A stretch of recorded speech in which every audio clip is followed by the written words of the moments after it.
Réaction gênée et tardive, l'Union africaine condamne Israël du bout des lèvres, mieux vaut tard que jamais. L'Union africaine condamne, 5 mois après, l'opération militaire israélienne dans la bande de Gaza qui a fait au moins 30 000 morts, a déclaré le président de la Commission de l'Union africaine, Moussa Faki Mahamat, s'exprimant à l'ouverture du 37e sommet de l'organisation.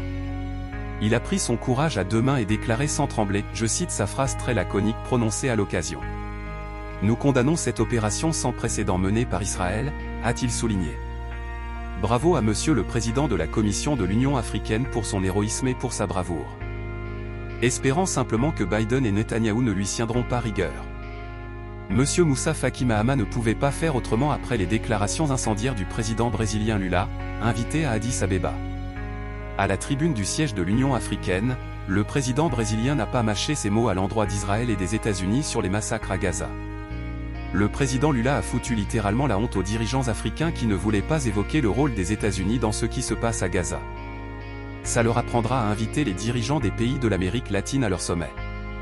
En tout cas, c'est le président brésilien Lula qui a dû leur donner un peu de courage. D'ailleurs, après ce coup de gueule du président brésilien, ses seuls et uniques soutiens sont venus de la Bolivie, de Cuba, de la Colombie et de l'Afrique du Sud. Pour les autres, c'est silence radio. Ils veulent manifestement pas froisser Netanyahou et Biden. Pauvre bougre. Il est évident que l'Union africaine est totalement déconnectée de la réalité et les pays africains plus que jamais divisés et dispersés de façon puzzle. Entre les pays africains, amis inconditionnels d'Israël qui ont condamné l'attaque du 7 octobre et se sont tus depuis 5 mois sur les massacres qui se déroulent à Gaza, ceux qui condamnent du bout des lèvres Israël en continuant d'avoir des relations diplomatiques avec Tel Aviv. Ceux qui critiquent ouvertement Israël et qui continuent en toute discrétion, en cachette de leurs opinions publiques, d'avoir des relations commerciales.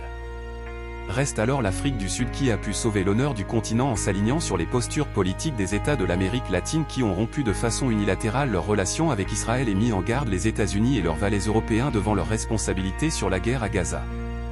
Rappelons que l'Afrique du Sud a osé porter l'affaire à la Cour internationale de justice.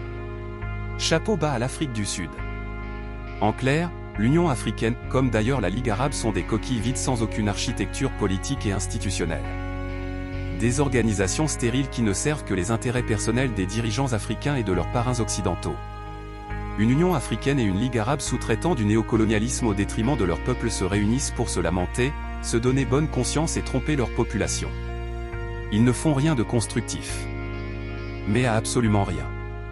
Ce qui traduit une seule chose, l'Afrique est encore colonisée. Où sont les Nkrumah, Lumumba, les Fanon et tous les grands nationalistes qui ont toujours refusé la soumission et la servitude? Eh bien, ils sont morts en emportant avec eux l'héroïsme et la bravoure.